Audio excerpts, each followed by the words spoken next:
Praise lord. దేవునికి మహిమ కలుగునుగాక. అందరు బాగున్నారమ్మా?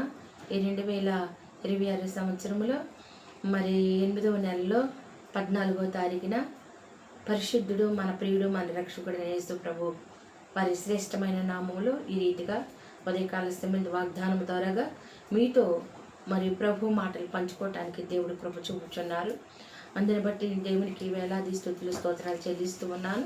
మీరు చూడండి, మరి ఈరోజు వాగ్దానము ఉదయకాల సమయమందు ఇర్మియా పెద్ద ప్రవక్తల గ్రంథం, ఇర్మియా గ్రంథము 9వ అధ్యాయము 23వ వచనంలో నుంచి 23, 24, 25 వచనంలో నుంచి దేవుడు చక్కని మాటలు దేవుడు మాట్లాడుతూ ఉన్నాడు.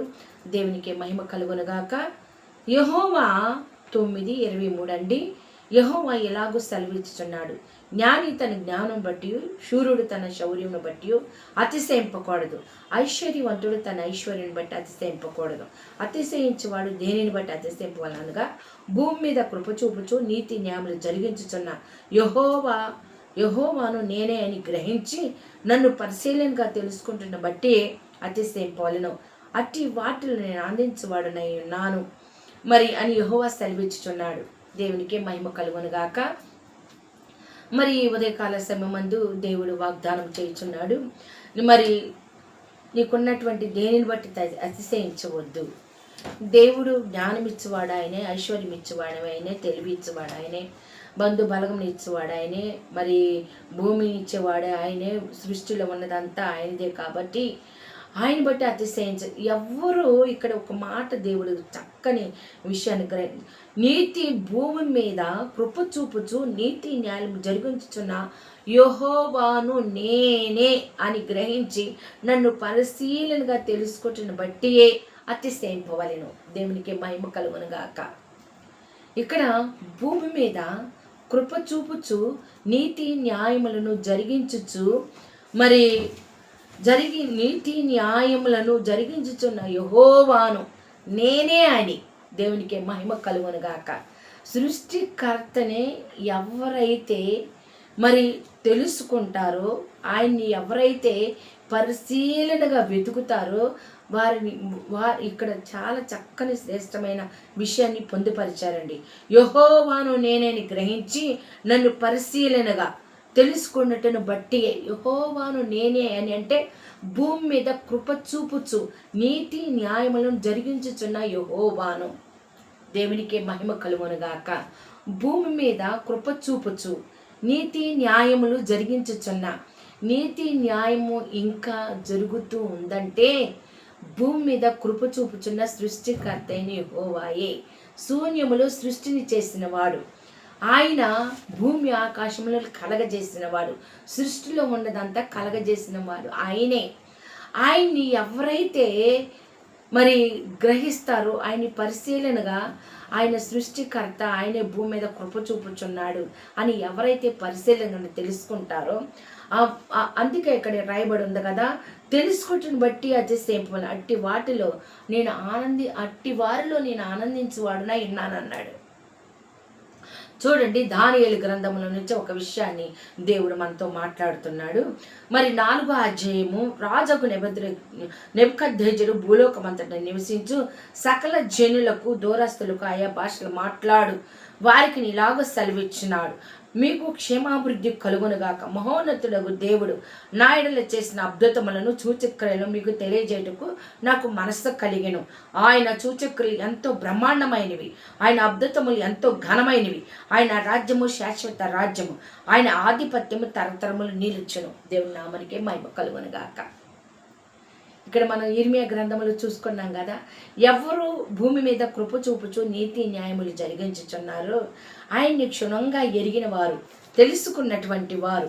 చూడండి, ఇక్కడ రాయబడి ఉంది కదా, భూమి మీద కృప చూపుచు నీతి న్యాయములు జరిగించిన యెహోవాను నేను గ్రహించి నన్ను పరిశీలనగా తెలుసుకుంటున్న బట్టి అతిశయింపవలెను. అతిశయించువాడు భూమి మీద కృప చూపుచున్న దేవుని బట్టి అతిశయించాలి. దేవునికి మహిమ కలుగునుగాక. ఇక్కడ రాజుకు నెబుకద్నెజరు భూలోకమంతటా నివసించు సకల జనులకును, దేశస్థులకు ఆయా భాషలు మాట్లాడే వారికి లాగు సెలవిచ్చుచున్నాడు. ఈయన గ్రహించాడు. ఈయన గ్రహించాడు. ఈయనకు ఒక దర్శనం, ఒక కళ వచ్చింది. ఈయన పరుండి ఉండగా ఒక కళ వచ్చింది. నేను ఇక్కడ ఒక మాట రాయబడదు, 10వ వచనంలో ఒక రాయబడి ఉన్నది. నేను పరుండి, మరి నా పడక మీద పరుండి ఉండగా నాకు ఈ దర్శనం కలిగాను. మరి నేను చూచుచుండగా భూమి మీద మిగులు ఎత్తుగల ఒక చెట్టు కనబడిను. ఆ చెట్టు వృద్ధి పొంది బ్రహ్మాండమైనదైన.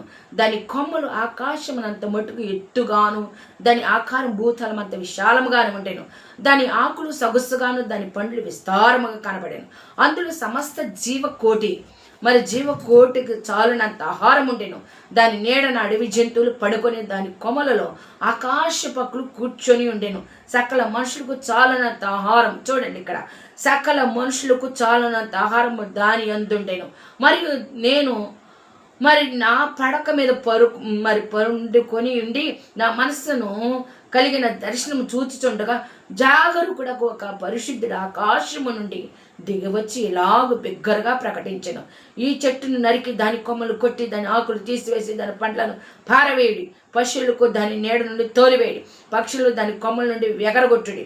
అయితే అది మంచునకు తడిసి పశువుల వలె పచ్చిక వలె, ఇక్కడ రాయబడింది చూడండి, తడిసి పశువుల వలె పచ్చికలో నివసించినట్టు దాన్ని మొద్దును ఇనుము ఇత్తడి కలిపిన కట్టుతో కట్టుడి. పొలములోని గడ్డి పాల్గొన్నట్లు దాన్ని భూమిలో విడువుడి. 7 కాలములు గడిచే వరకు దాని కొన్న మానవ మనసుకు బదులుగా పశు మనసు వానికి కలుగును. దేవుని నామమునకే మహిమ కలుగును గాక. నెబుకద్నెజరుకు వచ్చిన కళ అండి ఇది. దేవునికి మహిమ కలుగును గాక. ఈ కళ అంతా దానియేలు సెలవిస్తున్నాడు. అయ్యా, నా రాజ్యములో ఎన్నో దర్శనాలకి, ఎన్నో కళలకి నువ్వు అర్థం చెప్పావు కదా.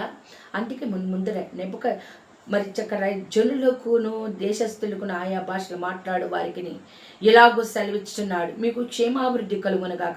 మహోన్నతుడగు దేవుడు నా ఎడల చేసిన అద్భుతములను సూచక్రియలు మీకు తెలియచేయటకు నాకు మనస్సు కలిగెను. ఆయన సూచక్రియలు ఎంతో బ్రహ్మాండమైనవి, ఆయన అద్భుతములు ఎంతో ఘనమైనవి.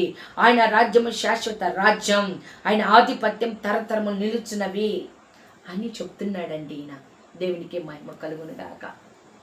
మరి ఉదయకాల సమయం మందు ఆయనకొచ్చిన కళ ఈ దానియేలు గారికి చెప్తూ ఎలా జరిగిందయ్యా.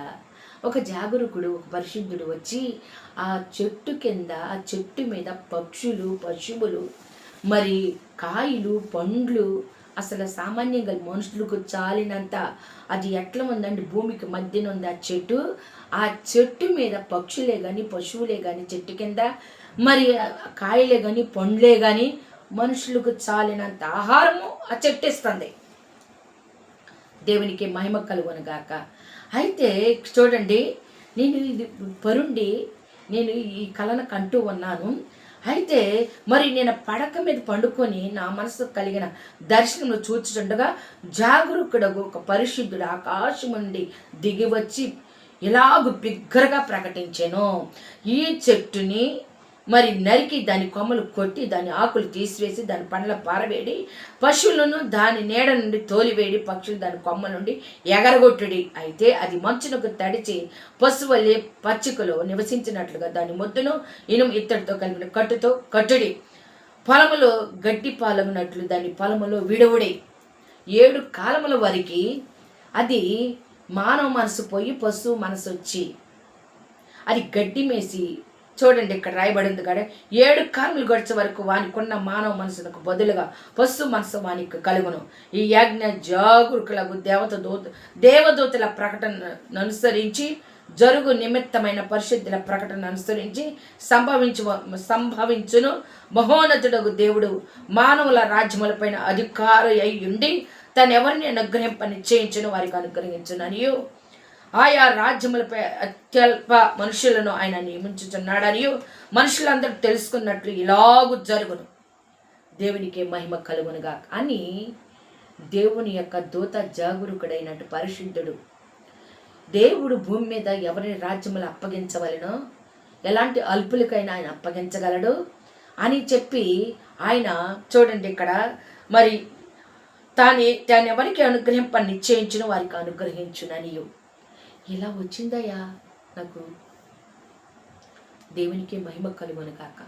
అని చెప్తూ ఉండగా దానియేలు గారు బెల్షేజరు నెబుకద్నెజరు నాకు కలిగిన దర్శనం ఇదే. బెల్షేజరు, దానియేలు నాకు కలిగిన దర్శనం ఇదే. నీవు తప్ప రాజ్యంలో మరి ఏ జ్ఞానియు దాని భావము నాకు చెప్పనేరడు.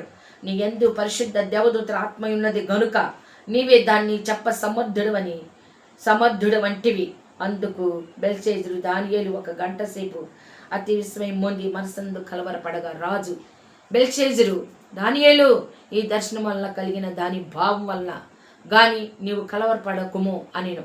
అంతటా బెల్షేజరు, మరి దానియేలు, నా ఎలినవాడా, ఈ దర్శన ఫలము తమని ద్వేషించే వారికి కలుగునుగాక, దాని భావము తమ శత్రువులకి చెందునుగాక.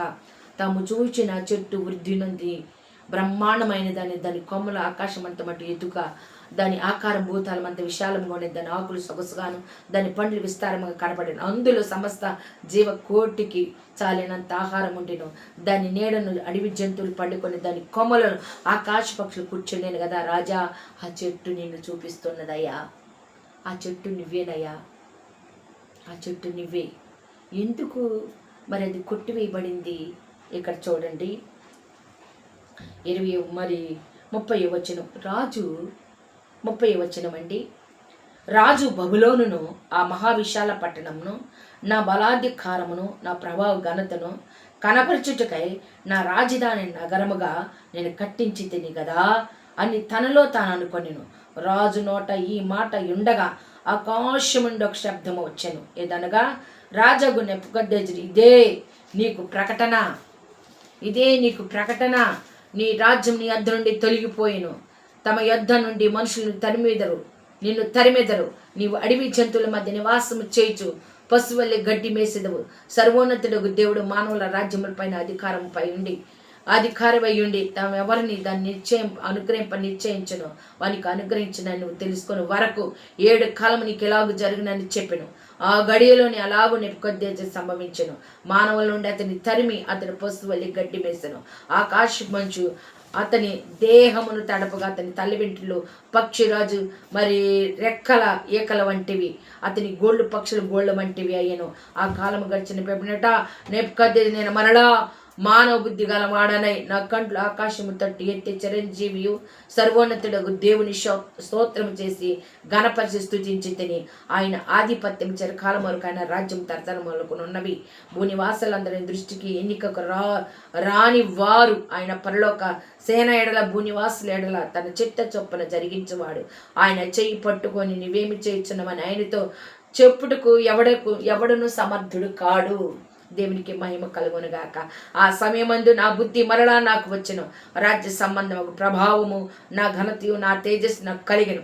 నా మంత్రులు నా క్రింద అధిపతులు నా యొద్ద ఆలోచన చేటుకు వచ్చిరి. మరి నా రాజ్యము నాకు సిద్ధపడగా నేను మరి ఎక్కువ ఘనత నొంది తిని. ఇలాగో నెబుకద్నెజరు, నేను పరలోక రాజు యొక్క కార్యములను సత్యములను ఆయన మార్గములో న్యాయమునై ఉన్నామని గర్వముతో నటించు వారిని ఆయన అనపశక్తి కలిగిన వాడనియు ఆయన స్తుతించు కొనియాడుచు ఘనపరచుచున్నాను. దేవునికి మహిమ కలుగునుగాక. అయ్యా, ఈ కల భావం ఏంటో తెలుసా? ఈ చెట్టు నిన్ను చూపించుచున్నది. ఆ చెట్టు మీద పక్షులే కానీ, ఆ చెట్టు కింద ఉన్న పశువులే కానీ, మరి కాయలే కానీ, కొమ్మలే కానీ, మరి అదంతా కూడా నీ రాజ్యాన్ని చూపిస్తున్నది. నీ రాజ్యం సురక్షితంగా ఉంది, శోభాతిశయముగా ఉన్నది, చాలా ఘనంగా ఉన్నది, ఘనతగా ఉన్నది. కానీ ఇక్కడ పరిశుద్ధుడైనటువంటి జాగరూకుడైనటువంటి వాడు పరలోకము నుండి వచ్చి ఆ చెట్టును కొట్టివేయడి, ఆ పక్షులను తోలివేయడి, ఆ పశువులను తోలివేయడి, మరి ఆహారం కొమ్మలు నరికివేయడి, ఆ ముద్దుని మరి 7 కాలముల వరకు ఇనుప కట్టుతో దాన్ని కట్టి ఆ పచ్చికలో వదిలేయండి అని చెప్పాడు. మరలా నీకు సమయం ఉంది. ఆ ముద్దుని ఇక్కడ ఒక మాట రాయబడిందండి, పక్షులు దాని కొమ్మల నుండి ఎగరగొట్టుడి. ఇక్కడ రాయబడింది, దాని మొద్దు ఇనుము ఇత్తడి కలిసిన కట్టుతో కట్టిడి, పొలములోని గడ్డి పాలగినట్లు దాని భూమిలో విడవడి. 7 కాలములు గడిచే వరకు వానికున్న మానవ మనసుకు బదులుగా పశు మనసు వానికి కలుగును. ఈ యాజ్ఞ జాగరూకుడగు దేవదూతల ప్రకటన అనుసరించి జరుగును. దేవుని నామానికి మహిమ కలుగును గాక. గర్వం అండి గద్దెలు దించి గడ్డి మేపేసింది. గద్దె దించింది. ఎవరినండి? రాజుని గద్దె దించి, నాదే ఇక్కడ రాయబడి ఉంది కదా 30 వచనంలో, రాజు బబులోను ఈ మహావిశాల పట్టణం నా బలాధికారము నా ప్రభావ గంతకు కనబరచుటకై నా రాజధాని నగరము నేను కట్టించి తిని ఈ రాజధాని కట్టించి తిని నీ దేశాన్ని బాగా వెళ్తున్నా, రాజ్యాన్ని బాగా వెళ్తున్నా, నా వలనే ఇది కట్టించబడింది, నా వలనే ఈ ప్రభావము, నా వలనే ప్రజలు బాగా బతుకుతున్నారు, నా వలనే దేశం బాగుంది అని గర్వించాడండి. గర్వించిన మరుక్షణమే జీవం కలిగిన దేవుడు ఒక దూతను పంపించాడు. దేవదూతను పంపించి జాగరూకుడైన ఒక పరిశుద్ధుడు పరలోకమందుండి వచ్చి ఆ చెట్టును కొట్టివేడి, ఆ పక్షులను తోలివేడి, దాని కొమ్మలు నరికివేడి, దాని మొదలను ఇనుము ఇత్తడి కలిసిన ఒక కట్టు కట్టి దాన్ని భూమిలో విడువుడి. దేవునికి మహిమ కలుగునుగాక. అయ్యా, అది నువ్వేనయ్యా, నీ జనులయ్యా, నీ ప్రజలయ్యా, అంత శోభాతిశయముగా నువ్వు ఏలుచున్నావయ్యా, నువ్వు గర్వించావయ్యా. దానియేలు, నువ్వు తప్ప ఎవరో చెప్పలేరు. దానియేలు, నువ్వు మాత్రం దేవతల వంటి ఆత్మ కలిగిన వాడు, నువ్వు మాత్రమే చెప్పగలవు దాని అర్థము అని చెప్పి ఈ రాజు అడిగినప్పుడు చెప్తున్నాడు, ఇది నీ శత్రువులకి రావాలి, నీ పగవారికి వస్తే బాగుండేదయ్యా, ఇలాంటి పరిస్థితి నీకు వచ్చిందయ్యా. ఇక్కడ చూడండి, అందుకే ఇక్కడ అంటున్నాడు, ఈ దర్శనం వలన కానీ దాని భావం వలన కానీ నువ్వు కలవరపడకము అనిను. అంతటా బెల్షెజరు, నా ఏలినవాడా, ఈ దర్శన ఫలము తమరి ద్వేషించు వారికి కలుగునుగాక, దాని భావము తమరి శత్రువులకి చెందునుగాక. చెప్పడానికి బాధగా ఉంది దానియేలు గారికి, కానీ చెప్పక తప్పలేదు. అది నువ్వేనయ్యా, కానీ నీకు ఎప్పుడైతే మంచి మనసు వచ్చిద్దో చూడండి. అందుకని ఇక్కడ ఏమంటున్నాడంటే, మరి నువ్వు గ్రహించు. ఇక్కడ ఏమంటున్నాడంటే 26 వచనము, నివాసము చేయించు పశువుల్ని గడ్డి తినేదవు, ఆకాశం మంచు నీ మీద నిన్ను తడుపును, సర్వోన్నతుడు దేవుడు మనముల రాజ్యం పైన అధికారి అన్నాడని, దాన్ని ఎవరికి దాన్ని అనుగ్రహింప నిశ్చయించిన వానికి అనుగ్రహించుననియో నువ్వు తెలుసుకుని వరకు 7 కాలములు నీకు ఇలాగూ జరుగును. దేవుడికి ఇష్టం, ఎవరికైనా ఆయన ఇవ్వగలడు, ఎవరిని ఆయన చిత్తంలో ఉన్నారో ఆయనకి ఇవ్వగలడు అని నువ్వు ఎప్పుడైతే, ఇది నా గొప్పతనం కాదు, నా బలం కాదు, నా జ్ఞానం కాదు, ఇక్కడ ఇర్మీయా అంటున్నాడుగా, అతిశయించువాడు తనకున్న జ్ఞానమును బట్టే కానీ, శౌర్యమును బట్టే కానీ, ఐశ్వర్యమును గట్టే కానీ, తనకున్న మరి ఐశ్వర్యవంతుడు తన ఐశ్వర్యం బట్టి కానీ అతిశయింపగాడు. అతిశయించబడి దేని వలన అతిశయించవాలి? భూమి మీద కృప చూపుతూ నీతి న్యాయములు జరిగించుచున్న యెహోవాను నేనని గ్రహించి నన్ను పరిశీలనగా తెలుసుకుంటున్న బట్టి అతిశయింపవలెను. అట్టి వారిలో నేను ఆనందించువాడునై ఉన్నానన్నాడు. దేవునికి మహిమ కలుగునుగాక. ఎప్పుడైతే నెబుకద్నెజరు మానవ మనసు మరి మంచి మనసు దేవుని వల్లనే జరుగుద్ది, కానీ ఇది నా బలము కాదు, నా జ్ఞానం కాదు, నా శౌర్యము కాదు అని ఎప్పుడైతే తను అతిశయించటం మానేశాడో, ఎప్పుడైతే ఆయన మంచి మనసు వచ్చిందో చూడండి, ఇక్కడ రాయబడింది కదా, ఆయన ఆ సమయమందు నా బుద్ధి మరలా నాకు వచ్చెను. ఇంకొంచెం ముందుకు వెళ్ళి చదువుకుందామండి. దేవుని నామానికి మహిమ కలుగునక. ఆ కాలం గడిచిన పిమ్మట నెబుకద్నెజరు, నేను మరలా మాన బుద్ధి గలవాడనై నా కండ్లు ఆకాశము తట్టి ఎత్తి చిరంజీవియు సర్వోన్నతుడగు దేవుని స్తోత్రం చేసి గణపరిచి స్తుతించి తిని, ఆయన ఆధిపత్యం చిరకాలము వరకు ఆయన రాజ్యము తరతరములకు నొన్నవి, భూనివాసులందరి దృష్టికి ఎన్నికకు రానివారు. ఆయన ప్రలోక సేన ఎడలను భూనివాసుల ఎడలను తన చిత్తము చప్పున జరిగించేవాడు. ఆయన చెయ్యి పట్టుకొని నీవేమి చేయించున్నావని ఆయనతో చెప్పుటకు ఎవడు సమర్థుడు కాడు. ఆ సమయమందు నా బుద్ధి మరలా నాకు వచ్చెను. ఎప్పుడైతే చూడండి, ఆయన చెయ్యి పట్టుకొని నువ్వేమి చేయించున్నావు, ఆయనతో చెప్పుటకు ఎవడు సమర్థుడు కాడు. దేవునికి మహిమ కలుగునుగాక. ఎవడైనా అతిశయించాలంటే ఆయన బట్టి అతిశయించాలి, కానీ మరి దేని బట్టి? వాడుకున్న జ్ఞానమును బట్టి కానీ, బలమును బట్టి కానీ, అధికారాన్ని బట్టి కానీ, శౌర్యమును బట్టి కానీ, మరి ఐశ్వర్యమును బట్టి కానీ, ధనమును బట్టే కానీ, చూడండి దేనిని బట్టి కానీ వాడు అతిశయించకూడదు. అతిశయించేవాడు నన్ను బట్టే అతిశయించవలెను. ఎప్పుడైతే ఆయన నీ చెయ్యి పట్టుకొని మరి నువ్వేమి చేయొచ్చును ఆయనతో చెప్పుటకు ఎవ్వడను సమర్థుడు కాడు అని ఎప్పుడైతే తన మనసులో అనుకున్నాడో, ఆ సమయం అందే నా బుద్ధి మరలా నాకు వచ్చాను. ఎప్పుడైతే దేవుడికి తను పెద్ద వేశాడు. దేవుడికే సమర్థము సాధ్యము. ఇది నా బలం అనుకున్నా, నా జ్ఞానం అనుకున్నా, నా ఐశ్వర్యం అనుకున్నా, కాదు కాదు కాదు కాదు.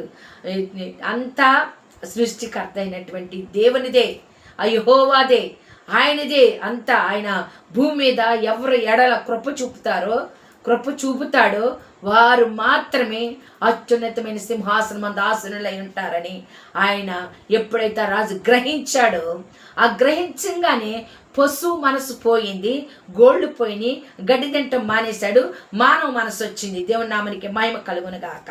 చూడండి, ఇక్కడ ఆయన చెయ్యి పట్టుకొని నువ్వేమి చేయించున్నావని ఆయనతో చెప్పుడుకో ఎవడో సమర్థుడు కాడు. కొండ పెంకులో ఒక పెంకై ఉండి కొండను చేయని వానితో వాదించే వానికి శ్రమ. 45 యెషయా గ్రంథములో కొండ చేయవని కుమ్మరివాడితో కొండ పెంకంట కుమ్మరివాడితో అంటుందంట, నువ్వేం చేయించున్నావని నువ్వు గ్రహిస్తున్నావా అని చెప్పి కొండ చేసి ఆయనతో అడిగితే ఎలా ఉంటుందండి? దేవునికి మహిమ కలుగునుగాక. సృష్టికర్తని ప్రశ్నించే స్థితికి వెళ్ళిపోయాడు. నాదే రాజధాని, నేనే కట్టించా, ఈ పట్టణం నేనే కట్టించా, బలము నాదే, జ్ఞానము నాదే, అంతా నాదే అని చెప్పి విర్రవీగినప్పుడు గడ్డి దింపాడు, గడ్డి మేపించాడు, పశువులాగా గడ్డి మోసాడు, పక్షిలాగా గోళ్ళు వచ్చేసినాయి అండి. ఎప్పుడైతే నా వల్ల ఇంది కాదు, ఇది అంతా ఆ దేవునిదే అంతా అని ఎప్పుడైతే ఆ మనసు వచ్చిందో మరలా ఆయన స్థితి ఆయనకు వచ్చింది. ఆ సమయమందు నా బుద్ధి మరలా నాకు వచ్చెను, రాజ్య సంబంధము ప్రభావము, నా ఘనతయు, నా తేజస్సు నాకు కలిగిన మంత్రులను నా క్రింద అధిపతుల యుద్ధకు నా యుద్ధ ఆలోచన చేయవచ్చిరి. నా రాజ్యం నాకు స్థిరపడగా నేను మరి ఎక్కువ ఘనత నొందితిని. దేవునికి మహిమ కలుగునుగాక.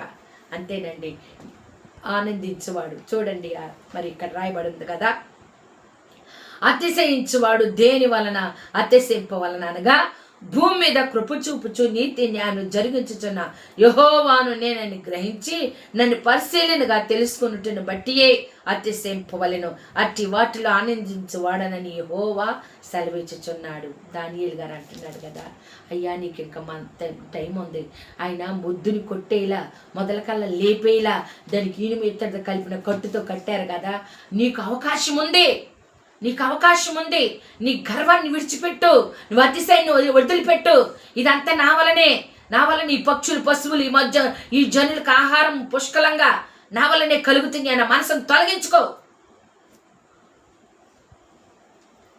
దేవుడు వాటిని అన్నిటిని అనుగ్రహించేది, నిన్ను నిమిత్త మాత్రుడు నేను, అన్నిటిని అనుగ్రహించేది ఆయనని ఎప్పుడైతే నువ్వు అనుకుంటావో అప్పుడు మరలా రాజా, మరలా నీ అధికారం నీకు ఇవ్వబడును అని దానియేలు గారు చెప్పాడండి. దర్శనానికి అర్థం.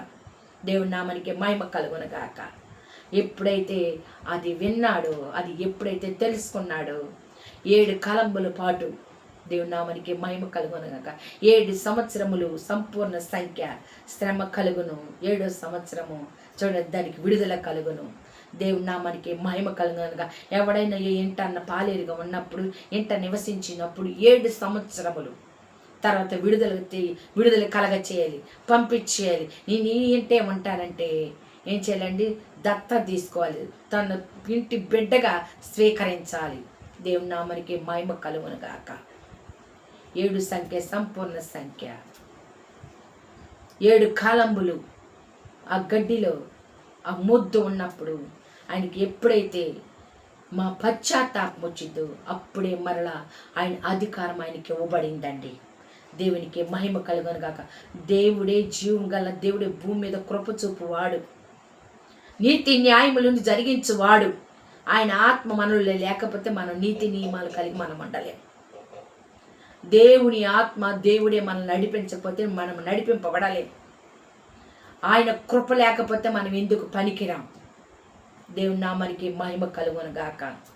నీ కృప చేతనే నన్ను బ్రతికించితివి యేసయ్యా, ఇది నీవిచ్చిన జీవితం, నీ పాదాలకే అంకితం.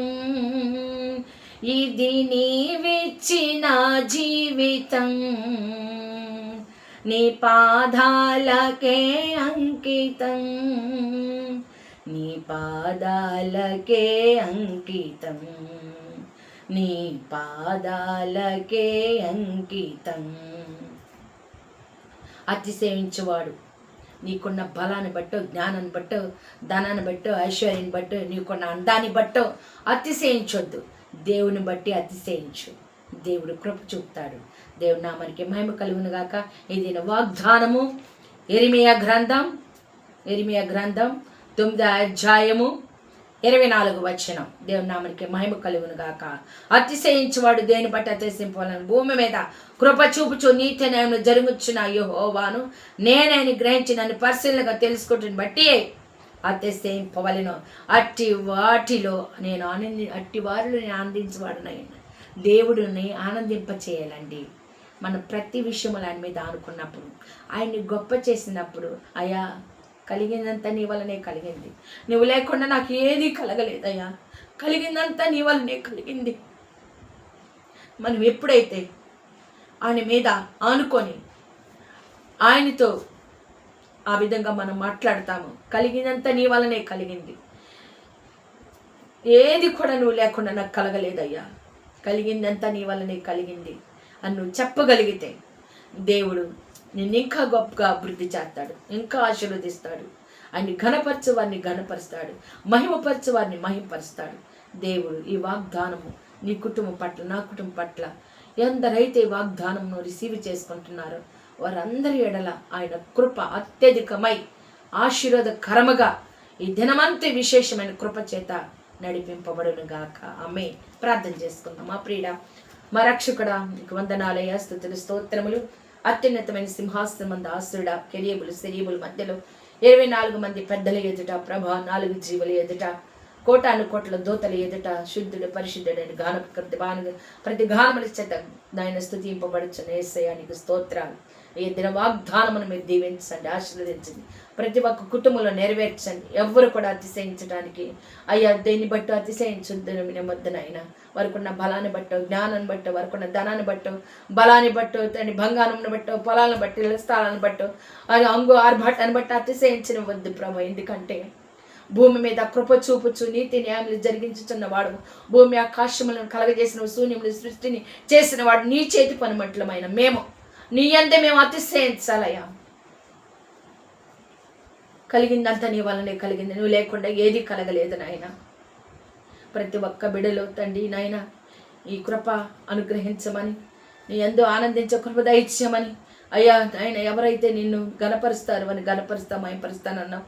ఈ ప్రతి ఒక్క బిడ్డ వాగ్దానము ద్వారా ప్రభా బలపరచబడి, దీవించబడి, ఆశీర్వదించబడుటకు సహాయం దయచేయమని, నామానికి మహిమ తెచ్చుకోమని ప్రభానికి వందనాలు. దేశాన్ని, రాష్ట్రాలను కూడా జ్ఞాపకం చేసుకొని సురక్షితంగా క్షేమంగా ఉంచమని, బలపరచమని, దీవించమని నీ కృపలో తండ్రి నాయన మా దేశాన్ని నీ రెక్కల కింద దాచి కాచి కాపాడి ఎందరైతే వాగ్దానం వింటున్నారో వారు వాగ్దానము ద్వారా బలపరచబడి, దీవించబడి, ఆశీర్వదించబడి వారికున్న గర్వమును తండ్రి తొలగించుకొని అయ్యా అతిశయించబడి నిన్ను బట్టి అతిశయించడానికి సహాయము దయచేయమని యేసు పరిశుద్ధ నామములో ప్రార్థించి అడిగి వేడుకుంటున్నాను పరమ తండ్రి. ఆమేన్, ఆమేన్, ఆమేన్. అందరికీ వందనాలు. దేవునికి మహిమ కలుగును గాక. ఆమేన్.